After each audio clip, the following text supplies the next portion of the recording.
Washington Journal continues. Julianne Malveaux, what are you reading this morning? Well, John Hope Franklin, one of my personal heroes, was just appointed to chair this race panel that President Clinton announced yesterday. And he's just one of the brilliant minds, if you will, of the 20th century. He wrote From Slavery to Freedom, so many of the other very important books about African American history. And I think this panel obviously is very important, but has even greater potential because he's chairing it. At 82 years old, he's a retired professor from Duke University. Bill Raspberry had a beautiful column on him. There's also something else in the Post. I think all the papers have covered it.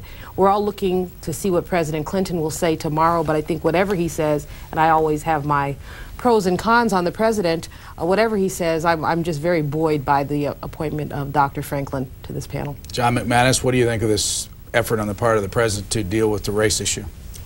I think it would be great if all Americans were treated as persons instead of what race they come from. It would be nice, but that's been a long-standing position of the Birch Society. And incidentally, that was part of the original 1964 Civil Rights Act. It said no discrimination by gender, by race, by color, by so forth. Within a year, they changed it and started affirmative action, which I think is an absolute horror. I think that if affirmative action had not existed, John, which might make you feel good or bad, I don't know, I wouldn't be sitting here across the table from you. I got my doctorate from MIT at the time, was second African American woman in the economics department to do so. They were not admitting us. I had a magna cum laude graduate from undergraduate school, but my undergraduate school was also not admitting African Americans when I entered in 1970. Our classes were among the first classes. We were there because of affirmative action. Some doors had to be open. When you say let's not take anything into consideration, you've got to take race into consideration to basically deal with what exclusions there have been in the past and exclusions that exist into today. Yeah, but you know, why don't we judge people by what they are rather than their gender, their sex? Why are there? Well, you don't want it. You see, if you're in favor of affirmative action, you're not. That's absolutely untrue. You're twisting my position. Affirmative action is about opening doors. It's about opening doors. According to their group. No, it says when people are underrepresented, when groups are underrepresented, you take that into consideration. It doesn't say you let unqualified people into the workplace. It doesn't say you let unqualified people into institutions of higher education. It says, just a minute, John, because this is the one issue, Brian. I don't know if you saw the Gallup poll this week that was a social audit of race. We're beginning as black and white people to think a lot more similarly. The Gallup poll had a problem. It didn't deal with Asians and Latinos. But as blacks and whites, we're beginning to think a lot more similarly about a number of things. But on the matters of affirmative action and government role, we continue to think differently because we continue to look at the world through very different lenses. 45% of all African Americans say in the past month they've experienced an issue of racial discrimination. Let me ask John McManus to take a little time and give us your point of view on this. Like, for instance, if you were in the Oval Office and you were President of the United States, and would you do anything about the racial situation in the United States? And if you were going to go out to San Diego and make a speech, what would you say? Well, what I would say is that we're going to judge people according to what they are. We're not going to favor one group over another. We're not going to say that rights belong to a group. We're going to say that rights belong to individuals. I think the whole concept is Marxist, and I don't know that there are many people who would say that. Marxist? Well, Marx always said, no, it isn't what you are, it's what group you belong to. And so I think it's horrible. I think it's a put down. I respect you. You're an educated woman. You went to MIT and so forth. Your claim is that if it hadn't been for affirmative action, you would never have gotten it. I don't know that that's so. Based on the policies in 1974, when I was admitted, that indeed was so. Then MIT is at fault. But every other institution of higher education had the same policies. No, it didn't. Sadie Alexander was I went the first to Holy Cross College in Massachusetts. I know Holy Cross is up the street away. I went to Boston College undergrad. Yeah, but there were one or two. There were blacks.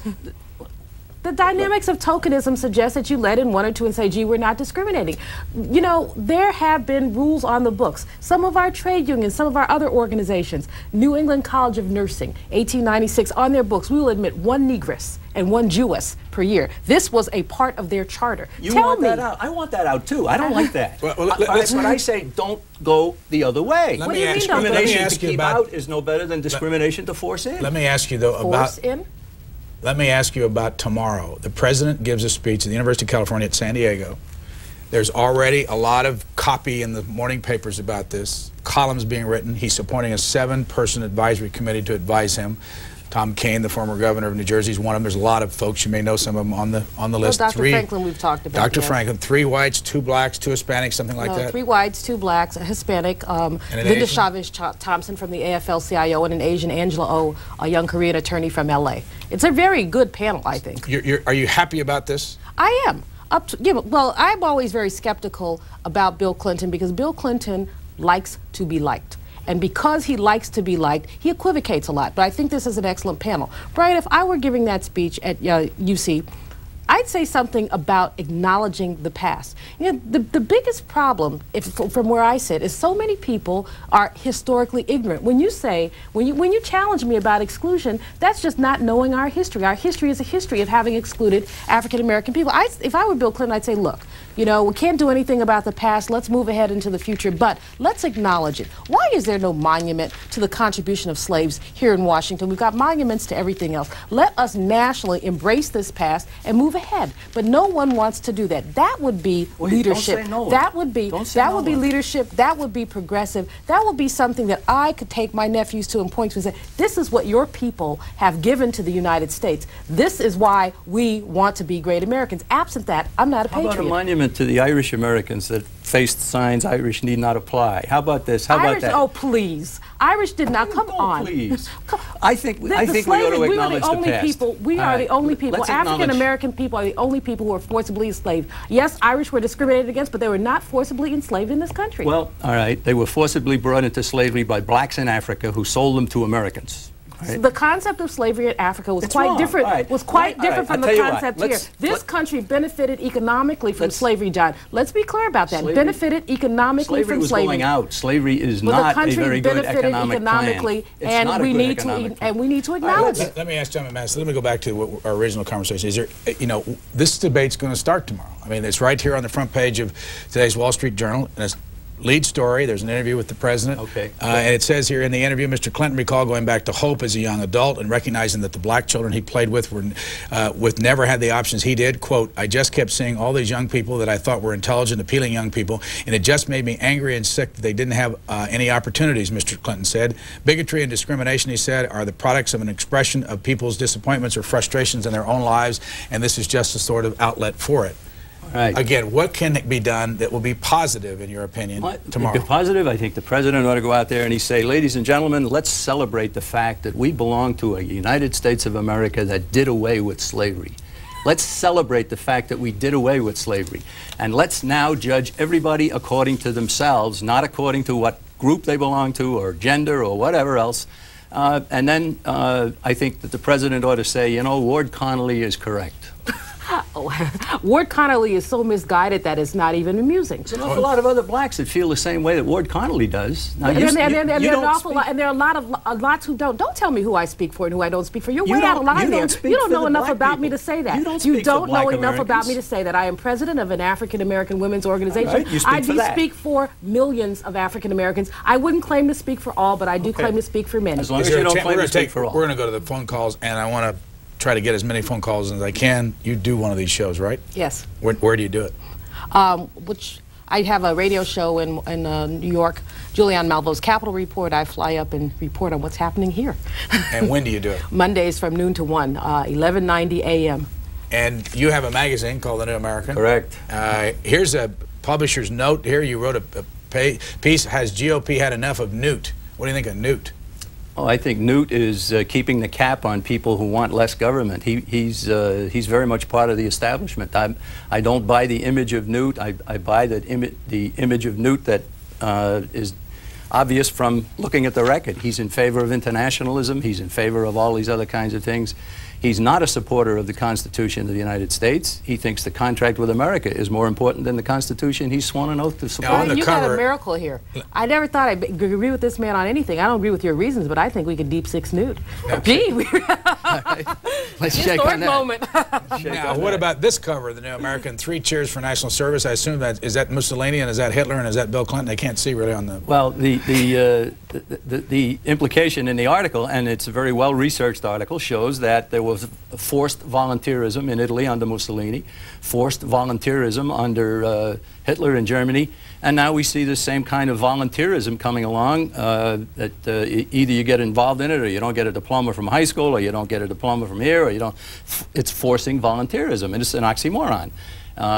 There are 92 or 93 million Americans that volunteer for different things. We don't need a government program to spread volunteerism. The national service that involves young people in giving back is not forced volunteerism at all. Enrollment is absolutely voluntary. Now, the many high schools are doing things with volunteerism. It's part of civics. It's part of learning how to be part of a country. I think they ought to study the Constitution. Never mind this. They can study the Constitution too, but they need. Yes, they do. Yes, they do in civics classes, and they do in college as well. It's required. Julianne Malveaux, where do you live? I live in Washington. And you went to MIT, and what did you study? Economics. I have a doctorate in economics. And John McManus, you were born in Brooklyn, but live in? I live in a Boston suburb, and our headquarters is in Appleton, Wisconsin. I'm back and forth all the time, and I'm all over the country doing a lot of speaking. Why is it in Appleton, Wisconsin?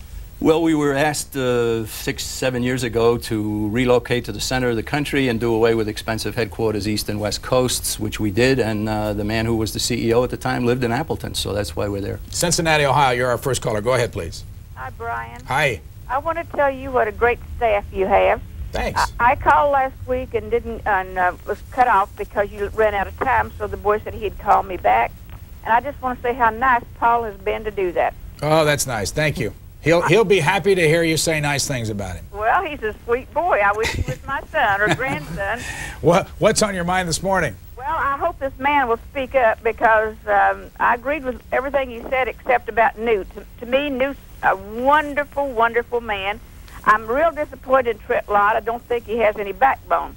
But one thing I called about is the Indians. The tax things that they're trying to put on the Indians. I saw him on your show 3 days ago, I believe it was. But to me, this black woman sitting there who wants to be African, not American black, which I think is a great thing, I figured they have done... Ma'am, you certainly don't know enough about me to make those kind of statements. They've done so much better than the Indians. The Indians have been put on a reservation. They have been treated like cattle. And every person in America should have the opportunity. I'm a little Kentucky girl who came back from out of the hills of Kentucky, never had even a high school education. My husband and I have done great because we worked, and anybody in America can do that. And thank you so much for C-SPAN. All right, thanks. Well, first of all, no, I don't want to be African. I am African American. My origins are African, but I certainly am not about to go back anywhere. I was born in this country and intend to stay here. My forefathers built this country. You and I are both Native Americans. No, Native American people are the ones that the lady was referring to, who I agree with her on that one point. Let me also say on her point about work, African American people and other people who are fighting for economic justice do work. But we've been celebrating for the past 2 years under Bill Clinton economic expansion, and just last week we learned the unemployment rate had dropped to 4.8%, which is wonderful. But the unemployment rate for African Americans with that drop was 10.3%. So there's still discrimination in labor markets, there's still discrimination in our economy, and it's something that we absolutely have to overcome. When everybody who wants to work can find work, then we can start making those kind of smug comments about I've done well, anyone who works can do well. Well, the lady brought up the subject of the American Indians and the fact that some of them living on reservations and so forth. I've met American Indians who said that they knew what it was like to grow up in a socialist tyranny. They grew up on an Indian reservation, and they think that the Bureau of Indian Affairs ought to be done away with, and that Indians ought to be treated like 100% Americans. But now they're being treated like 1hund%Americans. They're getting all kinds of favoritism. We can always give their land back. Well, you know, we can give their land back. We can do all kinds of. Well, that to me is not the issue. The issue is everybody should be treated alike. We weren't treating them alike. We took their land. This is the basis of their economic development. They don't have it anymore. Wyndham, New Hampshire. Go ahead, please. I'm sorry. Yes. Good morning, Brian. Morning. I have 2 comments to make. One is to John McManus about. I suggest that he take his head out of the sand and admit that racism does exist in this country. And whether he wants to solve it to his, you know, utopian philosophy. I didn't say that it doesn't exist. I said that it should stop. I have 2 comments to make. One is you commented about the Irish coming to this country. Yes. My grandparents came to this country through Nautils Island in East Boston. And I remember sitting in the living room with my grandmother, and she told me that there were welfare offices set up for them. Food, clothing, and an apartment to stay in until they could get a job. So please don't insult the Irish people to say that they didn't get some assistance when they came to this country. Oh, I didn't say that either. You did say that. You inferred that. I said that the Irish faced signs saying Irish need not and slavery are two apply. different things, though. Well, signs. I mean, yes, they face signs, but look, my point isn't that it was slavery or wasn't slavery. My point is that it was discrimination against the Irish, and it was wrong. And discrimination of that kind against the black people You can't dismantle the case that African American people have for reparations in this country by pointing out discrimination against the Irish. Let me ask our caller in Wyndham, New Hampshire, what he thinks will result from the president taking on this issue for the next year. Well, I think that it's important that he makes a speech of this significance, because racism is a serious problem in this country, and it does exist. I mean, if you want to bury your head in the sand and say that it exists, but there's nothing we can do about it, or the people who are discriminated against are going to come up the ladder like everybody else, that's poppycock. But what do you do? Let's assume that forget the arguments about affirmative action, all that kind of thing. We'll keep talking about that. What will make a difference in people who are allegedly racist when you talk about this? Can you talk people out of this? How can that help? I'm afraid you can't. I really don't think you can talk people out of it. I think that it has to die in time. I think through legislation, through a good leadership in Washington and Congress, and what religious leaders or whatever speak about it, and everybody works together in that direction. But I think racists are racist, and they just have to die off, because nothing really has changed in this country through philosophies like this McManus. It has taken legislation. I claim that affirmative action has inspired racism in people.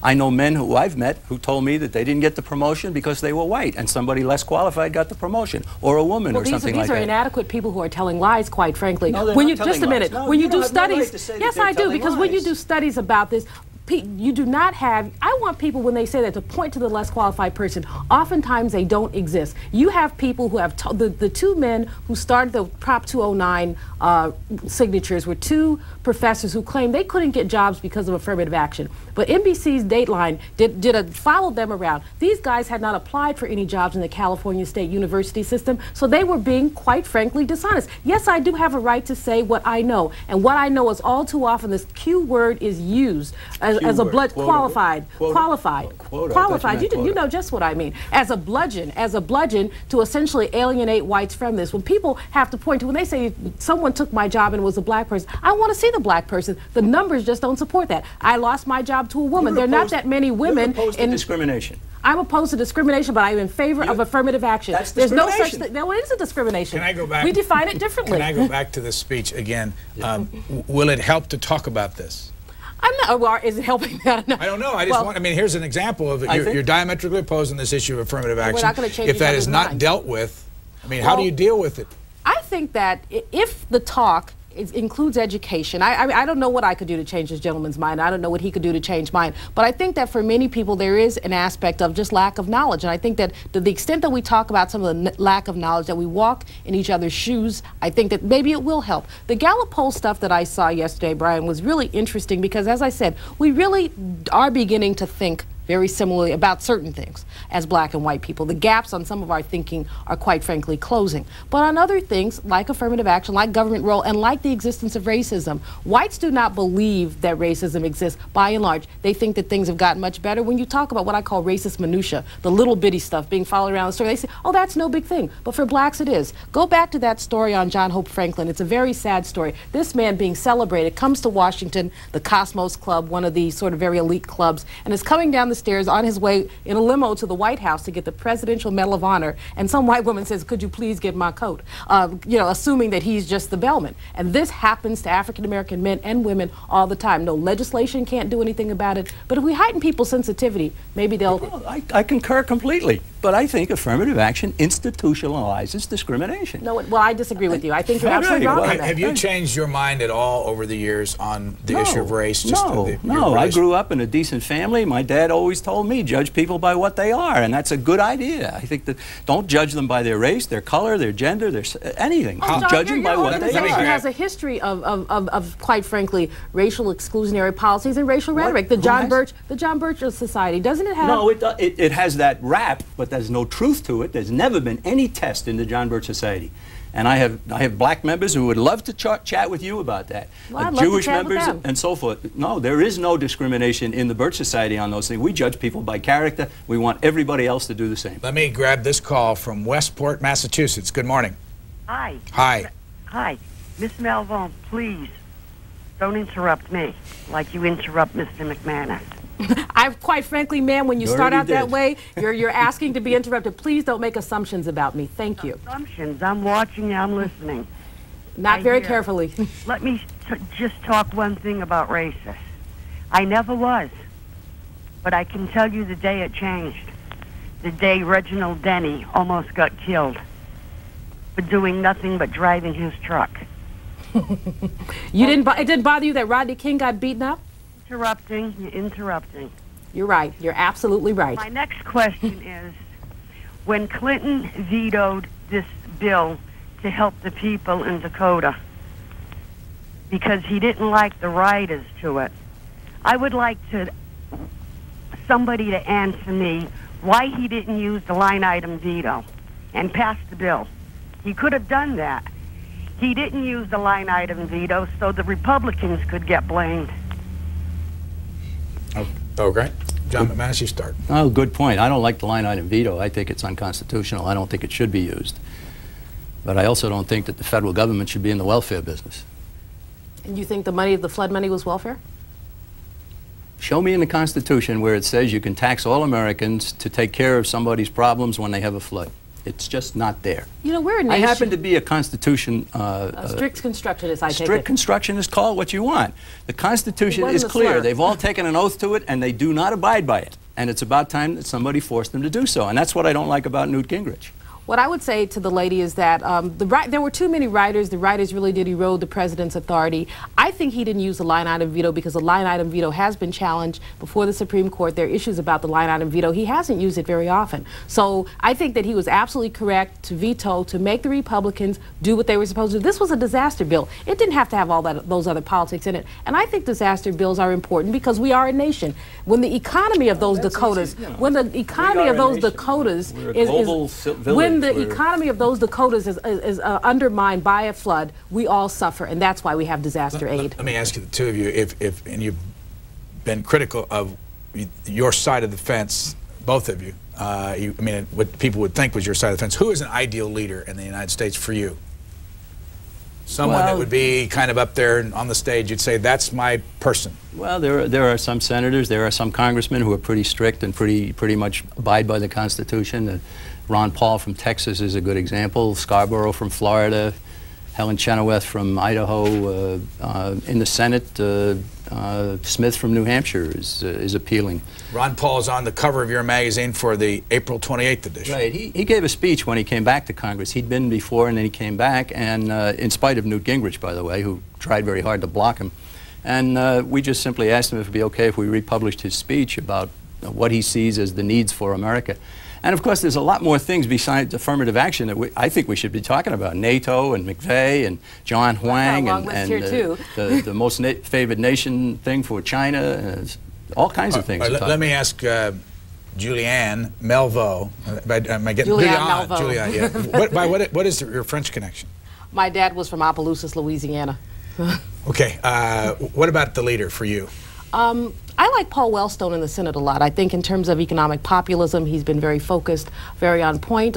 Ted Kennedy, in terms of health stuff, I think is very good. If I were voting for a president, I would be voting for someone like a Jesse Jackson. Quite frankly, I think that Jesse Jr. is doing a marvelous job in the Congress. Eleanor Holmes Norton, who happens to be a friend, is also a personal hero of mine. I just think that intellectually she's been very sound. She's been, as you know, on my list, one of the things is the D.C. budget, but she's been one of the people who's really fought for the integrity of the District of Columbia. And one of the things on someone's list is the Father's Day, which we'll talk about in a moment, and the USA Today has a theme on each of its sections today. They've got the president and his daughter there on the front page, and then inside on the money page they feature Earl Graves and his 3 sons. Earl Graves is the publisher of Black Enterprise magazine. And one of my favorites is on the cover of the Life section, Tony Randall, 77 years old, holding his 2-month-old daughter. My goodness. Why did you say my goodness? Do you think he had Strom Thurmond? That was wicked. Syracuse, New York. Go ahead, please. Ms. Malveaux, Mr. McManus, and Mr. Lamb. Good morning. Good morning. I have an observation and a question, please. You just referenced Mr. Clinton's reminiscences about the black children in Arkansas. I would hope you would understand that in terms of his same references to the burning of all the black churches in Arkansas when he was a child, and take it for what it's worth. What do you mean? What do you mean by that? Well, he spoke at some point about all the churches that were being burned in Arkansas when he was a child, and it proved not to be true. You remember that? I'm sure you do. And I remember him talking about that. I don't know what was true and what was not true. Well, it was proven not to be true.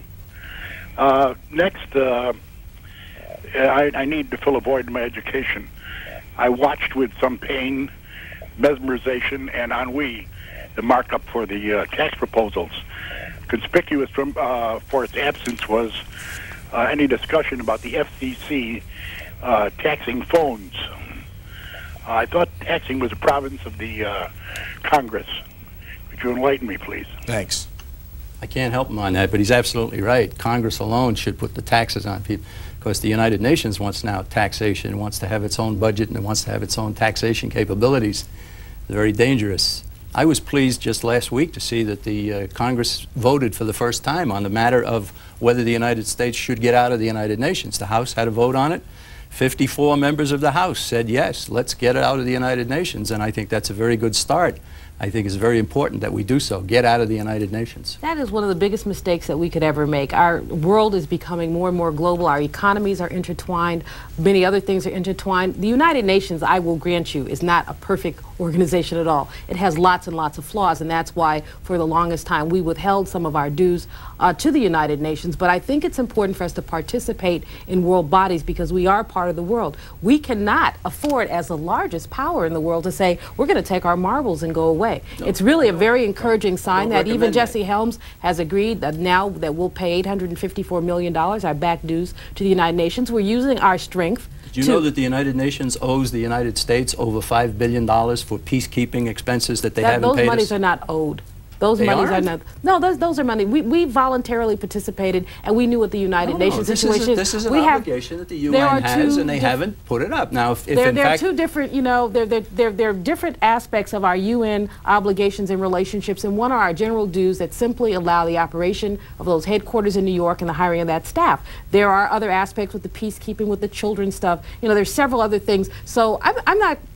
The fact that some monies may be owed in one category should not prevent us from paying our dues in another category. I think it's really important that those dues are paid. They shouldn't.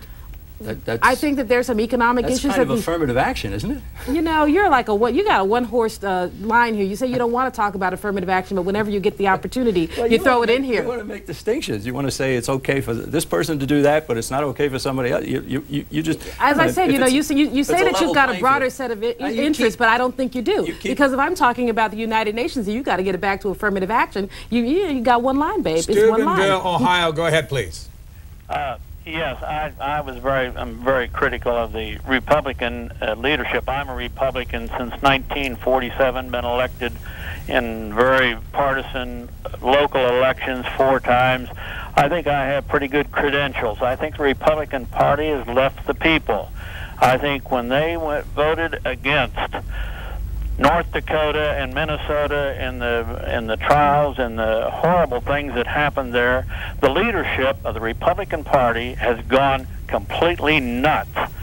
And of course, the far right, represented by the gentleman that's on here, I hope they stay far right with their 54 votes in the Congress, which means that there's some 495 against them on any issue, and I think that's about where they stay. There's about that many crazy far-right Republicans that are ruining our Republican Party, and there's no one listening that has been a Republican and an actively Republican and a voted-in Republican more than I am. Thanks. Well, the test here is, does the United States wish to remain an independent nation? Do we wish to retain our sovereignty? And the John Birch Society says, of course. But the United Nations is designed to be a world government. We're constantly told, oh, it's a shrinking world and we live in a global village and all this. Of course. And there's no reason why people can't deal with people. Going through government is a big mistake. Going through NAFTA, going through GATT and the World Trade Organization and so forth. And Congress has no authority to do what they've done and get us into GATT, get us into NAFTA and all of these entangling alliances. The John Birch Society says, bring all the troops home. And it's not isolationism. I'm going to say that before somebody else does. It's non-interventionism. Why don't we go back to, I don't want to have to send my sons into a squabble in Bosnia. I don't want to have to send them to a squabble in Korea. I don't want to have to send them anywhere else. The purpose of the military in the United States is to defend the lives, liberty, and property of the people of this country, period. How big is the John Birch Society now? How many members do you have? Less than 100,000. How big is your magazine? How many people buy it? I think it's close to 60,000. And what would you say is your biggest success in the last 5 years? Biggest success is a rising tide of awareness about the fact that government is too big, too large, internationalism is growing, and the people are beginning to say, you know, we got people calling us up now and say, you know, there are UN signs on the national park here. Yellowstone was a good example. A UN intervention there helped to stop a gold mine that wanted to be built. UN is taking over. Now they have a thing on the rights of the child, and they have the biodiversity treaty, and they have this, and they have that. Exaggerate what the UN, the Convention on the Rights of the Child, any of the conventions that they have are consensuses that many nations have come to about the way that children need to be treated, about human rights issues. The UN does not go into anybody's country and force compliance to any of these basically philosophical kinds of statements. Ask the people around Yellowstone. Let me ask you about facts here from Tom Spann of Naples, Florida. Isn't Julianne Malveaux the woman who said, and I quote, Clarence Thomas's wife should feed him a diet of high cholesterol, bacon, and eggs and do the black community a favor by giving him a heart attack? Ms. Malveaux, you are a racist. Whatever he says. I made a comment along those lines in absolute jest. Clarence Thomas said he was going to live to be 120 years old. The average life of a black man is about 66. I said he obviously didn't think that he was going to have the same fate as the average black man, which is about what he thinks, because he doesn't think he's the average black man, and that if he succumbed to the same fate many did, eating a high cholesterol diet, So but it was a very, just a minute, sir, I'm talking. It was, you sure are. Yes, you're absolutely right. It was a tongue-in-cheek remark that was made in a roundtable panel, and it will follow me for the rest of my life. I don't take it back. I don't apologize for it. I've been the brunt of jokes, and I think Mr. Thomas has done enough and said enough to be the brunt of some jokes, too. Atlanta, you won't Georgia. take it back? No. Atlanta, Georgia, you're next. Now? Now. Okay. It's all yours. Okay, thank you. Hello? Hello. Hi. I am from Atlanta, Georgia, and I have a question for Mrs. Malveaux. Miss or Mrs.? Ms. or Doctor. Ms. Go ahead, ma'am. Ms. Malveaux, do you think you are helping the cause of the black race in this country? I have seen you on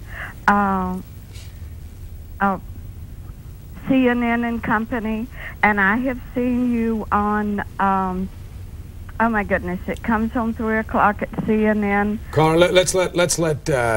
Malveaux answer your question first before you go on. Absolutely, I think I am. I represent a position. I represent a position that a number of people appreciate my articulation of. There are African-American people who are determined to contribute in this country, but also determined to fight for economic justice, and that's what I stand for. I can't imagine how I would be possibly hurting the cause. Atlanta, what's your opinion? My opinion is that Ms. Malveaux is the most radical racist person I have ever seen in my life on the CNN 3 o'clock program and Find the World.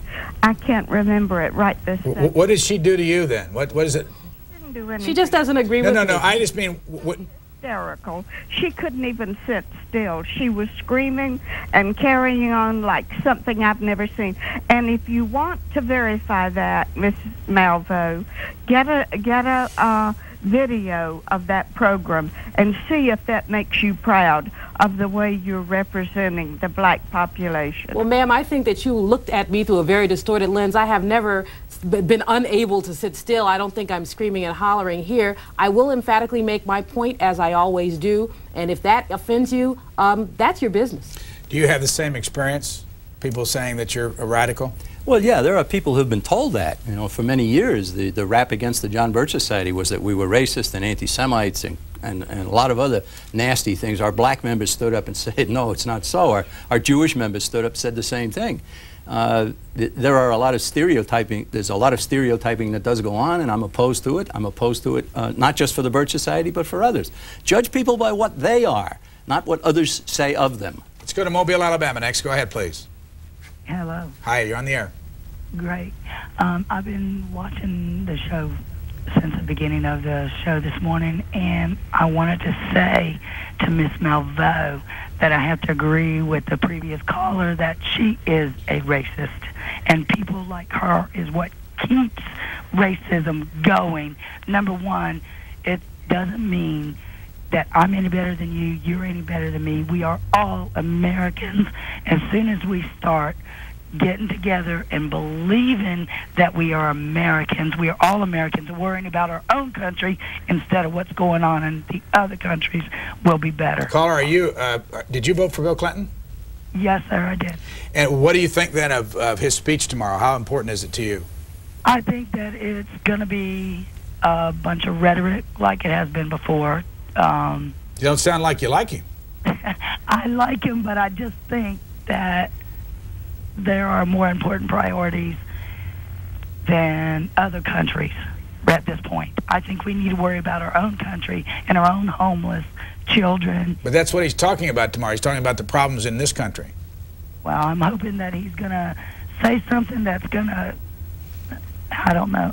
My voice is kind of messed up. I'm sorry. Okay, I think the lady wants him to unite Americans rather than divide. And of course, he'll say that that's his intention. And I say conferences on racism are just going to make it even worse. And I think that generally we ought to get back to what I said before, and that is judge people by what they are, not what group they belong to. You know what? It would be wonderful if everyone could be judged by what they are. But how do you respond to the fact that 45% of all African American people in this Gallup poll said that in the past 30 days they've experienced some form of racism, either going into a store with shopping, with something, with housing, with something? Those are not the kind of things that allow people, as the previous caller said, to get together and all think that we're Americans. No, I'm not a racist, but I'm very aware of race because it slaps me in my face all the time. What's the alternative? The fact is that these people who are calling and saying you're a racist would prefer that I shut up, that I not talk about racial issues, that I talk about some other issues. I talk about a lot of issues. I didn't come in here with race as the agenda. I want to talk about the budget, and we've talked about Father's Day and tax cuts and judges. But I think that it's very important for African American people not to be silent when injustice continues. Okay, so somebody, a black American feels that he's put upon by somebody. Just a minute. Feels that you it say happens. 45%. All right, I'll grant you that. I don't know whether it's true or not. 45% of the people have experienced some form of racism.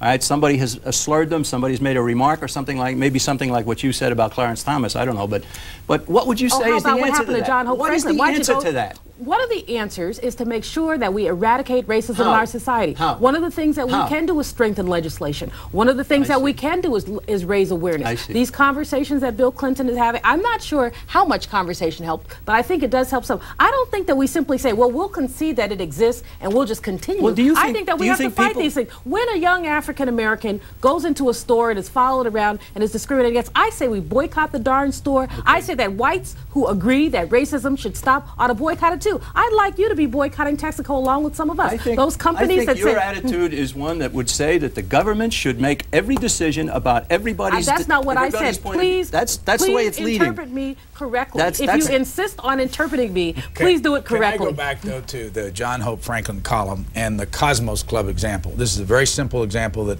I assume everybody can understand. Was this in the column? Yeah. The Cosmos Club is here in Washington, D.C. Up until a few years ago, there were no blacks, no whites. I mean, no women. Yes. And now they're both in this club. Okay, what would you do? I mean, I'd be interested to know, what would you do if someone, you know the scene, the lady says, get my coat or whatever, to John Hope Franklin? If I were John Hope Franklin, what would I do? Yeah. I'd laugh. I'd say, ma'am, you got to get it together. Well, that's what he did. But well, good for him. That's the way it's going to end. But I think that in addition, no, it ends when that woman understands that there are consequences to doing that kind of thing. Snatch her membership. Snatch her membership. That's a consequence. No, snatch her. You know, these kind of things happen all too often. Part of the area is Armenian Americans. Part of it's Italian Americans. Part of it's Irish Americans. Part of it's something that people have a right to associate with those they want to associate. And I don't want to break that up, and I don't think you do. I hope you don't. There are parts of Boston area where it's largely black Americans and so forth. You don't want to break it up, but you also don't want people, John, to be in these areas because they've been discriminated against. The history of why you have what people now call ghettos are because people were excluded from buying wherever they could. Until 10 or 15 years ago, people could not, you still had exclusionary covenants in housing. Do you discriminate at all? Do you discriminate amongst your friends? You do. Oh, yes, so I do. discrimination per se is not bad. In fact, No, there was a cigarette years ago. Right Maybe free you and I would remember Herbert Tarleton cigarettes used to be the cigarette for discriminating people. Imagine that. They would not use that. There's discrimination and there's discrimination. I got to grab this call, but if that had happened to you, that same incident, what would you have done? It depends on what day of the week it is. I'll tell you, one day I was in the United Airlines Red Carpet Club, and I had on a navy blue suit, as do many of the attendants, but I just happened to have on a navy blue suit, and the guy came up to me and asked me to get him a cup of coffee, and I looked at him, and I started to curse him out, and then I said to him, you know, I gave up white people for Lent, and just went about my business. I mean, how dare he, quite frankly? I don't think I would, you know, some days of the week I laugh, some days of the week I cuss him out. Woodstock, Virginia, good morning. Good morning. Hi. Thanks for letting me on C-SPAN. Welcome. I have a few comments to make about the slavery issues you were talking about earlier in the program. It seems that slavery was done away with because it was not an economical, feasible system. Correct. It was cheaper for the slaves to take care of themselves than for the slave owners to take care of the slaves. And they worked harder. I'm sorry, sir, but that just was, you know, your attitude. attitude. You say you're an economist? I am an economist. You know, again, your supercilious attempts at slurring me are simply not going to work. What do you mean you say you're an economist? You say you're an economist. I am an economist. What do you mean the you greatest say you're motivation, the greatest motivation for act is profit. And if somebody can keep the fruits of his labor, he'll work harder. That's the basic economic law. Again, you seem to be ignoring significant aspects of our history. Well, slaves worked extremely hard. You can read the books that talk about the 14 and 16-hour days that slaves were forced to work. To sort of throw that in there is extremely insensitive at best. Woodstock, come back to us. What do you have on your mind? All right, Miss Malveaux, you would be better off if you listened with your ears instead of your mouth, first of all. Well, you know, again, I will not deal with these kind of ignoramus type slurs. Why don't you say what you have to say instead of telling me what to do? I see. All right, I will. So anybody who opposes you and I was an ignoramus? Well, no, to tell me, he was attempting to be insulting, and again, I'm not going to take it. You've been throwing a few insults around yourself. I didn't throw them at Woodstock, though. You threw them at me. I haven't thrown them at Woodstock, though, so Woodstock is way out of line. Come back, Woodstock. Come back, Woodstock. Now, I'm getting the results I hoped for. Anyway, secondly, you are an American of African descent, Miss Malveaux. You are not an African American. You're not in a position to define me. Thank you. No, I'm not making any judgment about you. I'm just making a fact. My self-description is African American, and you are not in a position to define me. Okay. Well, I'm just going by what the meanings of the words are. You're an American first and African second. No, I'm not an American first. I'm glad to finally get that clear. Isn't that interesting? Yes. Yeah. Thank you, C-SPAN. Now, why did you? You know, when we pledge the flag, I pledge it. I very rarely and with much. Keep your fingers crossed. I do, absolutely, with much trepidation. One nation under God. We're not one nation. When we look at the data, we look at the way that people are treated. We're more than one nation. People are treated very differently in this country. The only time that I really feel patriotic, Brian, is when a plane is landing over Washington and you see the monuments. And I'm reminded of a poem that Maya Angelou wrote in which she said, "Let America be America." But we're not being America now. I mean, when someone virtually celebrates slavery, you know, when you have people, who celebrates slavery? Some of the comments you've made, sir, quite frankly, have been pretty much near there. Yes, they have. You are really good at throwing around insults, aren't you? I bat them back just like I get them, sir. Is there a country in Africa that you'd rather live in? Not really. No, I live here. I am an American, but I'm not an American first. I really am not an American first. I am an American in the idealistic sense, but not in the realistic sense. When you say are you an African first? No, I was not born in Africa. I've been there several times. What are you? But I was not born there. I'm a person before I'm anything else. I'm a person. Oh, you're a person okay? first. Let's go to Linden, New Jersey next. Go ahead, please. How you doing? I just wanted to make a couple of comments and see if we could field a question from those. I just graduated from a program. It was a nursing program, and quite frankly, there were, I don't know if I could say quotas, but there were people who were brought into the program based simply on the fact that they were minorities. And through attrition and the fact that the program was so difficult, quite a few of the people did not make it. And my thought is, how is it by virtue of being a particular race or a particular gender, is it that people are entitled to preferential treatment? Preferential somehow or another means that someone is being discriminated against by providing preferential to someone else. So my question more or less is what, is there some way that you can tell me that this is deserved of a particular racial group or of a particular gender? Can you go back to your experience and tell us anything more about what the makeup was of the class and whether you ever talked about this issue and whether you had any feelings once it was all over of the importance of of the selection process? Well, that was part of it. Part of it was that I felt very much discriminated against as a man in a predominantly female environment. What was the makeup? What was what were the numbers? I would have to say in my particular class there were probably, I would want to say about 40 people. The male population totaled about maybe 4. And you felt discrimination during that time? Oh, absolutely. Absolutely. What was the racial makeup of the group? I would say probably 10%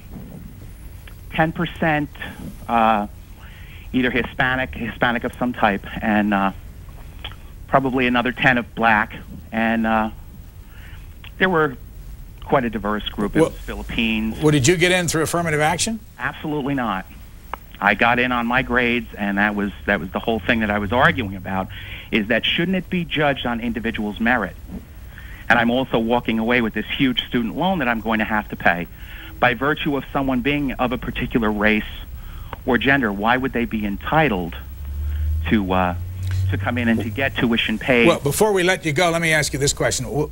You feel we have no responsibility then for what happened during slavery, and that argument that this is left over and we have, even reparation responsibility?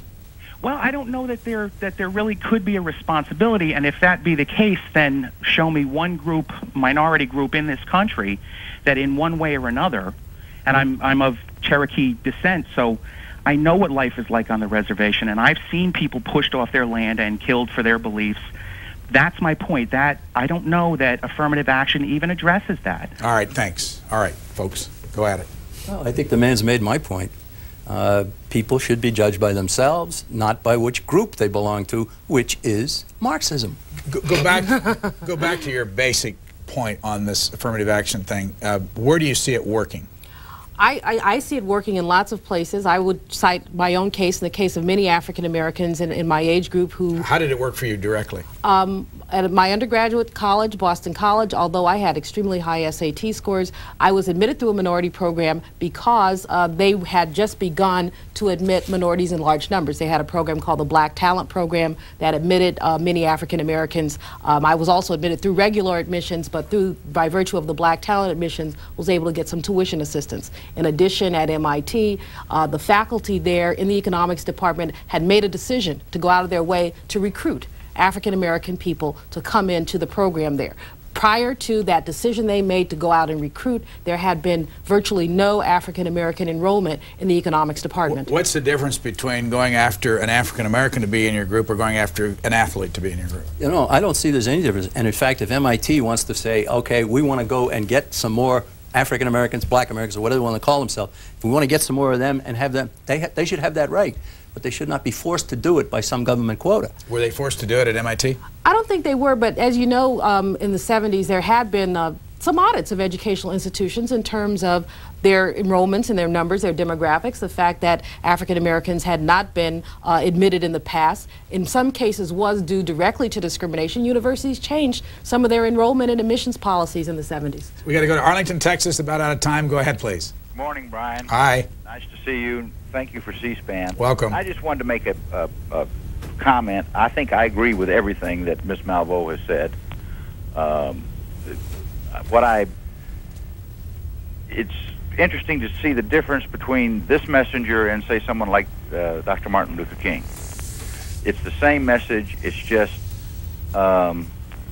one is delivered with a spirit of love and understanding and forgiveness, and the other one is strident and I think really does a disservice. Can I ask you a question, sir? Do you agree with her that you are not an American first yourself? Sir? Do you agree? Are you yourself not an American first? Sir, I don't know where you came up with that. She said it. She said she's not an American first. She said she crosses her fingers when she salutes the flag. Do you agree with that? She also may like butter on her peas. That doesn't mean that I do. You didn't answer my question. I mean, and you won't let the man finish his Caller, point. let me ask you this because we are running out of time. The president's speech tomorrow, will it make a difference to you? No. And does it make a difference that he's going on a year's effort to improve race relations and has an advisory committee? No. I think it's all show. I think it's all his attempt to become less than a wimp in the eyes of history. I think it's... Did you vote for him? Yes, sure did. What do you think of him now? Not much. Why? Well, I mean... you don't have time. Sir? You don't have time. He promised to do a lot of things. He promised to address a lot of problems that, he finds that it's not politically beneficial to him. The biggest problem we have is campaign finance reform, and he is sucking in the soft money like a Hoover. All right, thanks. I would like to say to the caller and to anyone else who, yes, I am strident, and my stridency is a function of frustration. I mean, I live in this country. I am blessed to have had many opportunities, but I also have seen the kind of things that, quite frankly, will make your blood boil and curdle. And so the stridency comes from experiencing racism. The stridency does not come because I'm hateful or I'm bitter, but I'm extremely frustrated about what's happening in this country right now. And I'm frustrated. I mean, I have much sympathy with the caller who called from the nursing school, and we could talk about that for a really long time, which I know we don't have. But I really do have some real frustration when people essentially refuse to acknowledge our history and refuse to attempt to move beyond it. The worst moment of racism for you in your life? Probably losing a job because I was African American and being told that. Being called an uppity, the N-word, and if you were a white man, you'd be great, okay? But because you're not. And How long ago? Maybe 8 years. Have you ever seen yourself a moment of racism? Oh, does the John Birch Society get excluded? Or you want to talk about a minority in America? Here we are, right? A moment of racism. Does the John Birch Society get shunned and so forth? Not by C-SPAN, and for that I thank you and I salute you. But doors are opening up even for the John Birch Society, and that's good too. America is a group, a polyglot nation. It's very unique in that regard, and I think it's a strength. And I would like to say, let's continue to judge everybody by what they are, not what group they belong to. Do you do this full time? I am. I'm the president of the Birch Society. I've been in 31 years on the staff of the Birch Society. I worked alongside Robert Welch, who founded our organization. And part of my job for many years was to put down these charges of racism and anti-Semitism and so forth, which just isn't so and never has been. Your column comes out how often? Twice weekly. And where can people see it? Detroit News, in Alaska, the Oregonian, San Francisco Examiner on the business page, about 25 papers nationally, also once a month in USA Today. Merritt Island, Florida, good morning. Merritt Island, Florida has, I guess, gone away. You know, we didn't get to an awful lot of your stories. You worked hard before you got here to the table this morning. we got onto one issue. What about, I do have a question here that you brought up, this story about NATO. There's a front page piece in a couple of newspapers that the president's decided on only 3 countries will be added to the NATO roster. Hungary, the Czech Republic, and Poland, excluding Romania and Slovenia. Does this matter to you at all? It matters to some extent. I think obviously NATO can't. Well, NATO could be all-inclusive, and I'm curious about how the president made the decision. Again, we see these international bodies. I know my sparring partner here isn't fond of these bodies, but these bodies do provide some opportunities. Some of these countries are too small to undertake economic development on their own, and so we really would like to. I'd like to know why those other countries were excluded. You picked the story about war criminals, though. Yeah, well, NATO was first of all started as a military alliance. They've converted it into a political and economic thing. It's a stepping stone to world government. It is, in fact, part of the United Nations. It's chartered, even its treaty mentions the United Nations 4 or 5 times. Most people don't know that. Should American troops be put under NATO? Absolutely not. Never under NATO. They are under NATO. But as participants in some of the peacekeeping efforts, we should. Well, then why does the admiral say he's delighted to be carrying out the mandates of the Secretary General? You know, I mean, he did, Admiral Leighton Smith. But my point is very simply, we don't need it. Let's bring the troops home. They want to balance the budget? Good. Stop all foreign aid, bring the troops home. That balance the budget. Bingo. You got it. Under certain conditions, the part about bringing the troops home is something that you and I might agree on, not about stopping foreign aid. I mean, I do think our military budget is way too large. It's $278 billion. If we cut it in half, we could do a lot of domestic. Show me in the Constitution. I'm not going to the Constitution. Show me where you can find foreign aid in there. I'm not going down the constitutional path with you today. Last call for our guest from Newport News, Virginia. Go ahead, please. Hi, yes. I would like to tell Mrs. Malveaux that I think that she is doing a fantastic job. I wanted to call and to support her. I wanted to say that there was a lot of hypocrites that were calling today. The guy who was sitting next to her is a hidden racist. We experience them every day. They are hidden racists, and I wanted to tell her. I'm not sitting next to her. You. Brian Okay. is. My goodness. What do you mean by hidden, caller? What do you mean by the guy's name that's right across from her? Okay. Mr. McManus? What do you mean by hidden racist? They will never ever come out and say, "Well, you know, I really don't like blacks," or "I really, you know, just don't like being around them." Or there's a lot of people like that. They will never have the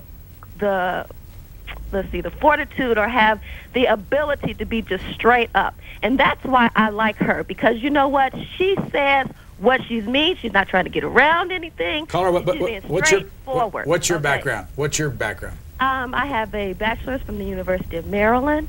I am married. I am a business. I just recently got my degree, actually, after having 2 kids. What race? Well, congratulations. I am black. I am African American. Oh, I want to say a comment about that. I agree with her wholeheartedly on that. It is hard to be an American when you know that there is so much injustice going on around here. Is there another? Let me finish, sir. Yeah, I just want to ask you because I have no time. Is there any other country you'd rather live in? Okay. What did you want to say? Is there any other country you'd rather live in? You know, to be honest with you, I've been to Germany, I've been to France, I've been overseas, I've been to different places, and I think America has a lot going for itself. But let me tell you, it's going to have to get itself together or we're going to destroy each other. All right, thanks. Last comment from our callers, and now last quick comment from either one of you. Well, I certainly appreciate getting a little help out there from the caller. I want to thank her. But, you know, Maya Angelou said it, let America be America. Our ideals, that Constitution that you wave up in my face, if you read it carefully, you know, there are lots of things in that Constitution that we're not doing. And in that Constitution, initially, people like me were considered 3/5 of persons. You know, that was done in order, that was done to benefit the blacks? You know, there is no way that you can benefit. There is no way you can benefit me by diminishing my personhood, and that is the reason why. That is the reason why so many people have so many problems with this country. We live here, and we work hard to participate and to make this country better, but that racism has to stop. Comment, sir? The last comment is more and more government leads to total government, and total government is something everybody should be opposed to, and I hope we agree on that. John Birch Society, be anxious to hear from anybody. Appleton, Wisconsin, you can get a hold of us. We'd be glad to talk to anybody. Julianne Malveaux. Yes. And John McManus, thank you very much, and we'll be back. Thank you.